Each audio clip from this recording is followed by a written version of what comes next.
We are doing another episode with the good Dr. John Aswani. If you haven't, go ahead and subscribe to the channel for more of this sort of content. We are going to discuss, today we are discussing UTI, urinary tract infection. Urinary tract infection.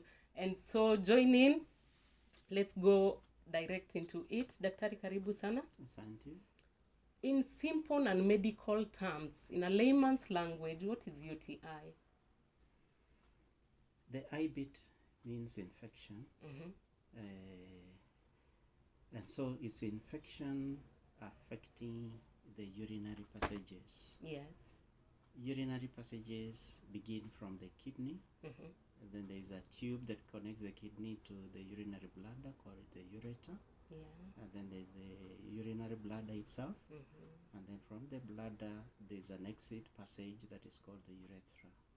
So if we have infection involving any one of those structures or all of them, then would qualify for being called a urinary tract infection. Right. Okay. Who is at risk of acquiring UTI? Now, anyone with a urinary passage can have a UTI. However, that means, okay, go ahead. Yes, even men do have urinary tract infections. Yes, but generally it's more common amongst women than it is amongst men. And the main reason, in fact, is twofold, if not threefold. Yes. Number one is socio-cultural. Yes. That a lady, you cannot just pass urine anywhere, anyhow. And so, and sometimes, in fact, by virtue of the anatomy, you cannot pass urine some places. Like what places? If you go to a place that is not particularly clean, you cannot find yourself be able to pass urine there. And so, and you cannot pass urine on alongside the roadside. A lot of people do it. Men do.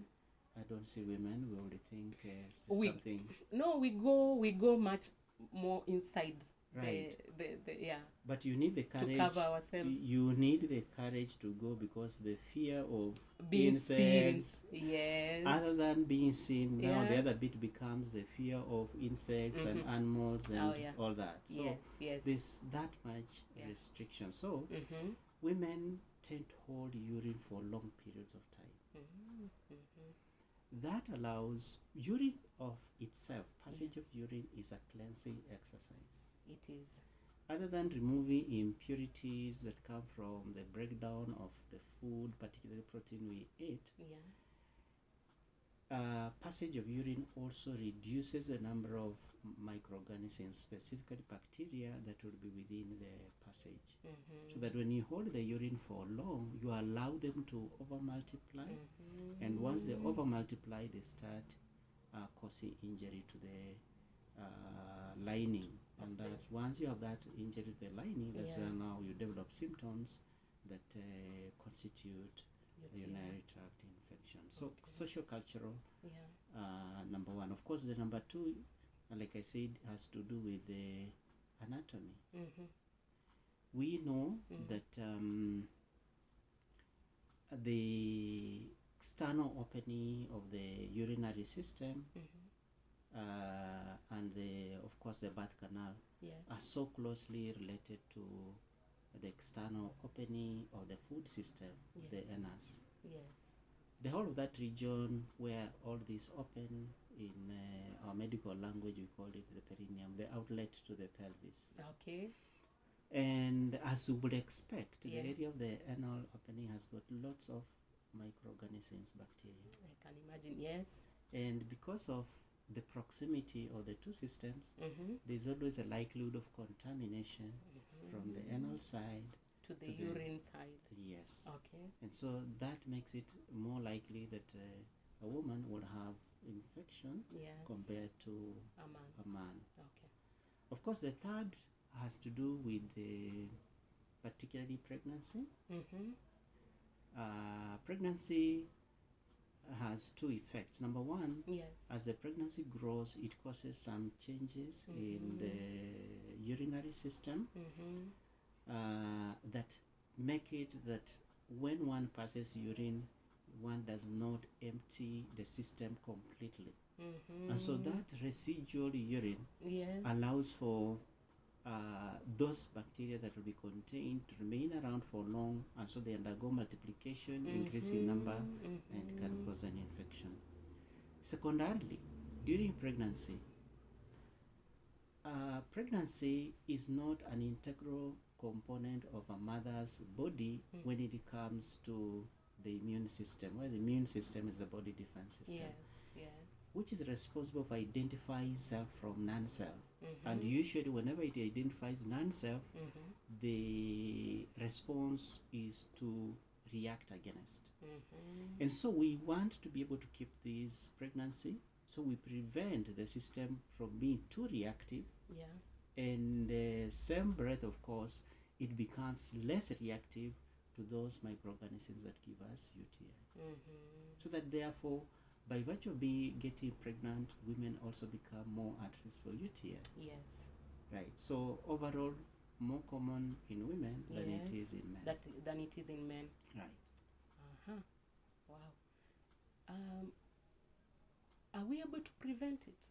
I know you've mentioned about, checking where we go to help ourselves when we need to pass urine. I know we can do better on that side, but sometimes, are we able to prevent it generally, or at some point we must acquire it?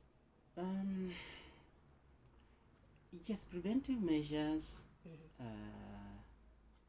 outside of pregnancy, yes. During pregnancy, obviously, not quite. There's not much that can be done. Number two, of course, you can't change the anatomy, Yeah. but remember, we will always advise ladies that every time you wipe yourself, should always be from in front backwards, never the reverse. That helps in reducing the chances. Yes, and then of course the other bit is taking every opportunity to relieve your bladder. Every opportunity, and of course increase. Yes, taking increased amounts of water. Yes. So that and being able to pass urine often, that in itself reduces the amount of microorganisms, and therefore can go towards limiting the likelihood that infection can happen. Okay. Right. And so when you are seeing a patient, there are things they mention, the complaints they bring along with them. What is some of the things they complain about, and in your mind you think this could be UTI?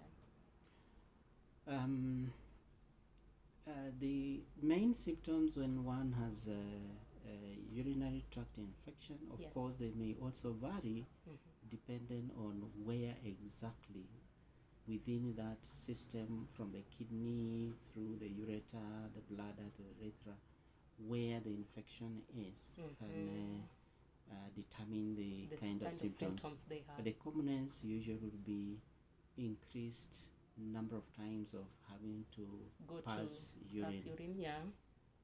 We call that urinary frequency. The easiest way to identify that you're passing urine often is when we find out how often one has to wake up to pass urine at night. Because daytime sometimes one may not be too keen, but at night, because it disturbs your sleep, you may notice, you waking can't up resist too often. the urge. Yes. Of course, now the next sign is just what you have said. When you get the urge, it comes in such a strong way you feel you may not resist you can't ignore it. The urine might just come out on its own, so you have to. And then when you pass the urine, you find it's coming in small amounts, out of proportion to the urge one would have had, and that is the strongest telltale sign that one has a urinary tract infection, particularly when it's affecting the area of the bladder.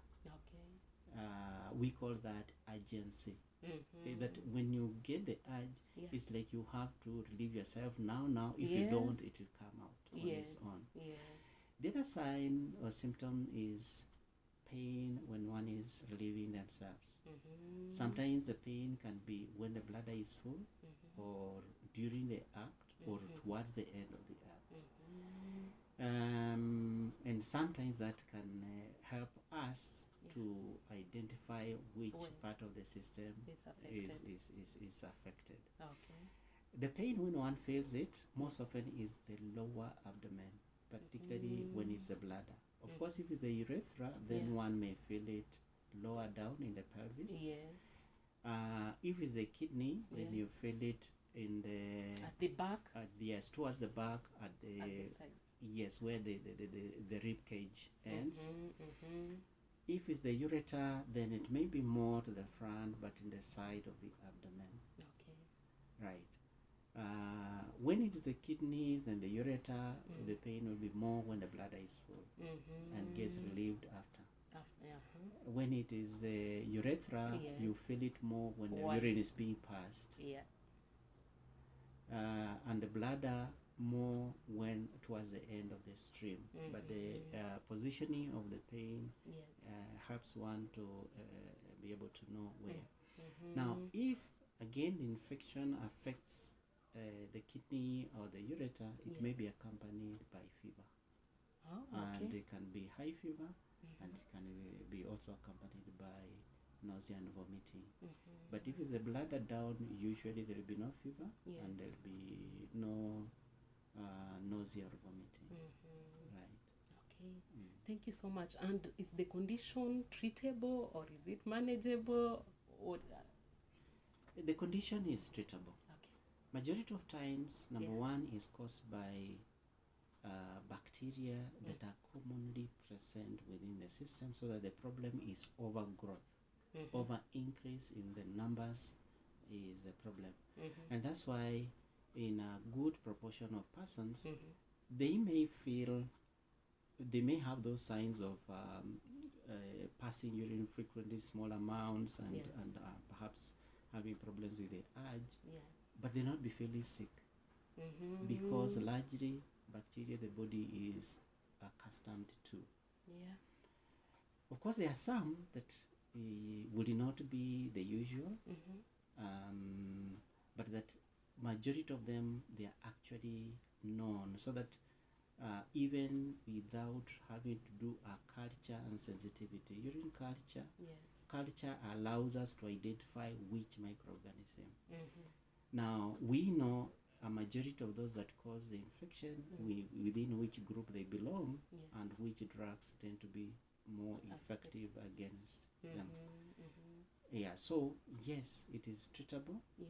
The only challenge is that they can always be recurrent. That's the next question I was going to ask. So go ahead. Please tell us why it recurs.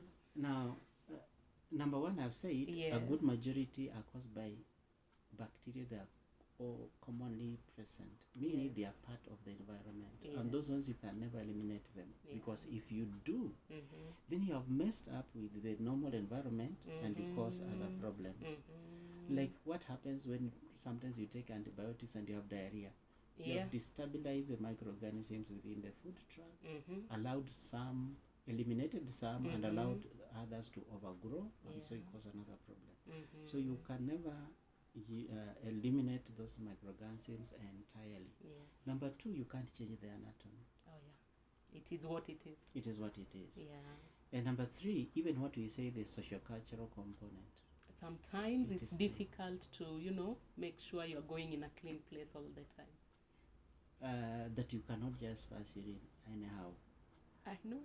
The cultural expectations of a lady Yes. are too restrictive. Even when you have a strong urge, you can't. You hold. But by virtue of the same, Yes. it is inculcated into one from childhood that you must take care of where and when you can relieve yourself. And so you Yes. develop very strong breaks. And so And with those that strong breaks, they sometimes the become problem. counterproductive. Wow. So all those can contribute towards recurrences. Wow. What happens if a patient observes the above symptoms and they decide, I'll just try and manage, with painkillers and that? What are the repercussions of not having your UTI treated completely? Okay, let me put it differently. Can there be times when you have a UTI and you don't have symptoms? The answer is yes. Oh, yeah. That's why, like, for instance, during pregnancy, we just routinely test without having to wait for symptoms. Yes. Can a UTI disappear on its own without treatment? The answer again is yes. Oh, yeah. If you increase your water intake and so you pass urine frequently, Yes. it's like a cleansing exercise. You can actually reduce the microorganisms, and in some cases, particularly when it affects the lower urinary passages, it can actually disappear. Away. Okay. Right? Yeah. However, when you do not treat it, and sometimes in the presence of that which is not giving symptoms, the potential is that it will have started lower down, like in the bladder, which is the commonest area to be affected.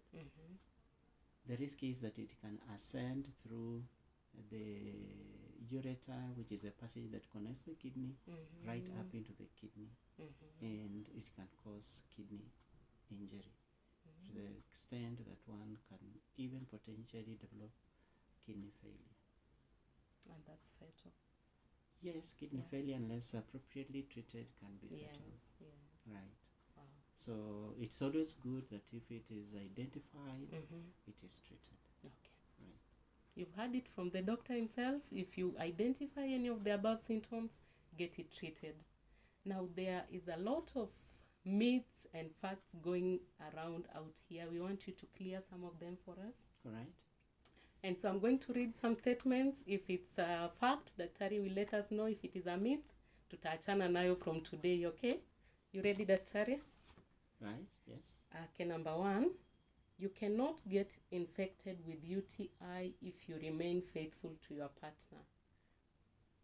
I don't know why people believe. Some people believe that if you have a UTI, maybe, one of you has cheated or something of the sort.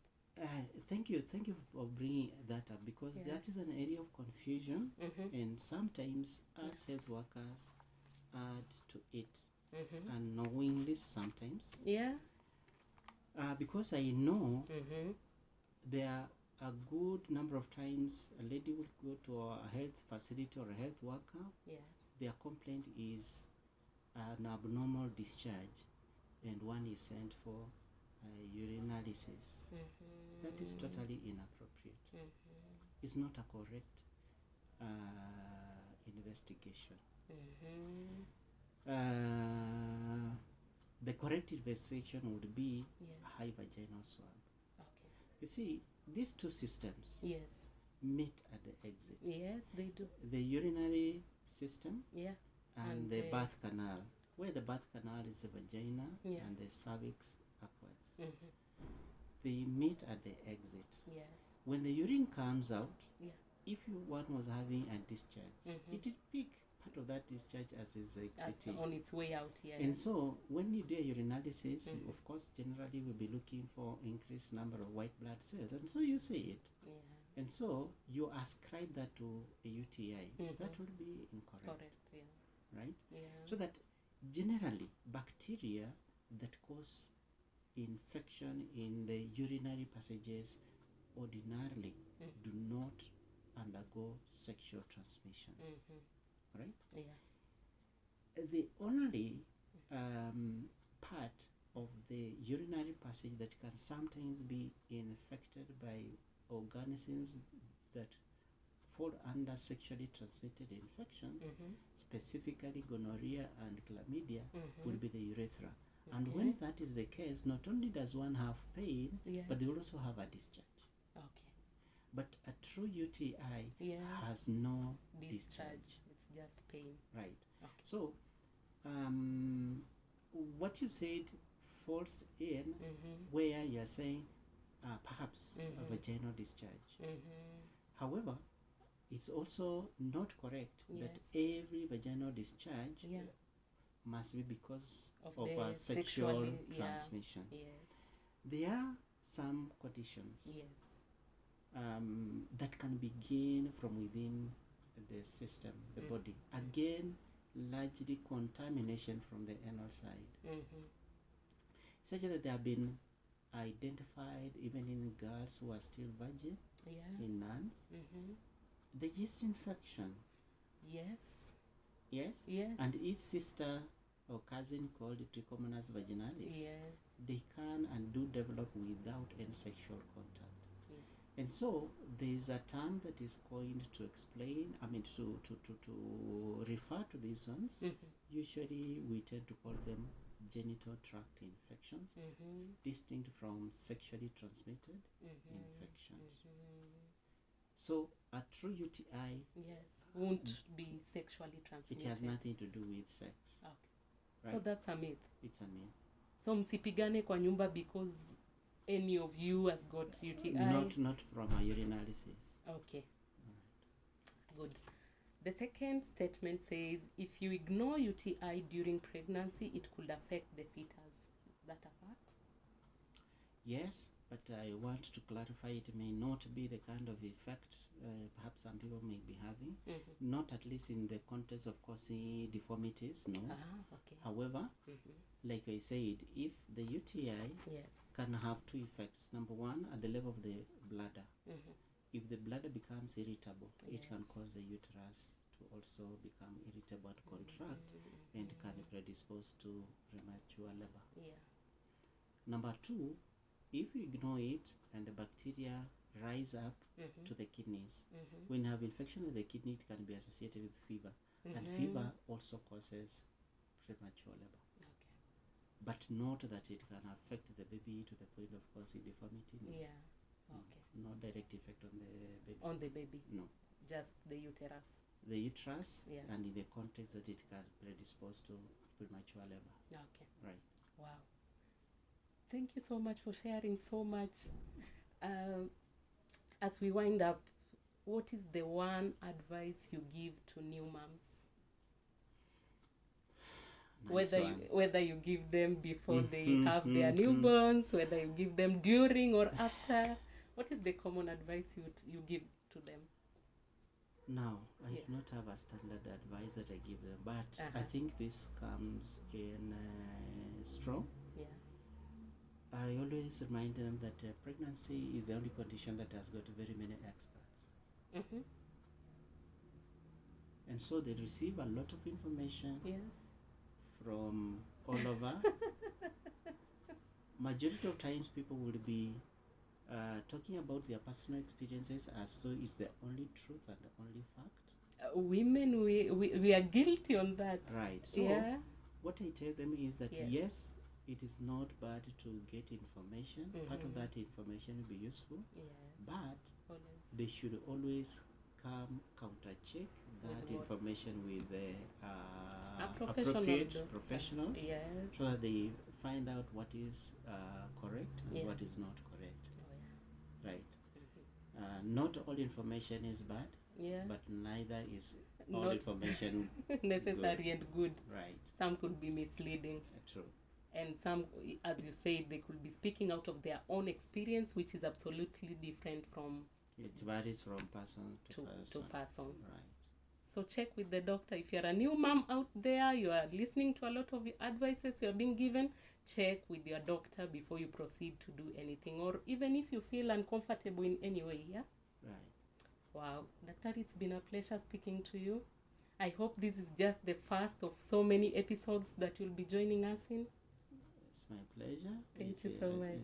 Like I told you, I derive a lot of pleasure in my teaching side of the profession. And so sharing information, I think I find that is also critical. Even the Bible says, my people die for lack of knowledge. Yes. So sharing knowledge, sharing information, yes, I think is very important. yes. And I'll be ready and willing anytime I'm called upon. Thank you so much. We don't take it for granted. You've quoted the Bible. That makes me think you don't work on Sundays, do you? Well, on Sundays when the cow was fallen in a pit. Yes. If it's You fallen go in the pit, and you have to remove it from the pit. So only emergencies, in other words. Right. Thank you so much. If you want to see Dr. Aswani, if you're out there, you are a female, you are a new mom, you are a male, you know, you've had the conversations we've had. If you need to see Dr. Aswani, go ahead and let us know in the comment section, or better still, Dr. Aswani practices in Upper Hill at Nelson Awori Center, 3rd floor. Go ahead and check him out and see him for your needs to be sorted. Otherwise, thank you so much for joining us. It's been a pleasure. I'm your host, Ronji, and this is Dr. John Aswani. And until we meet again on another episode, God bless you. Bye.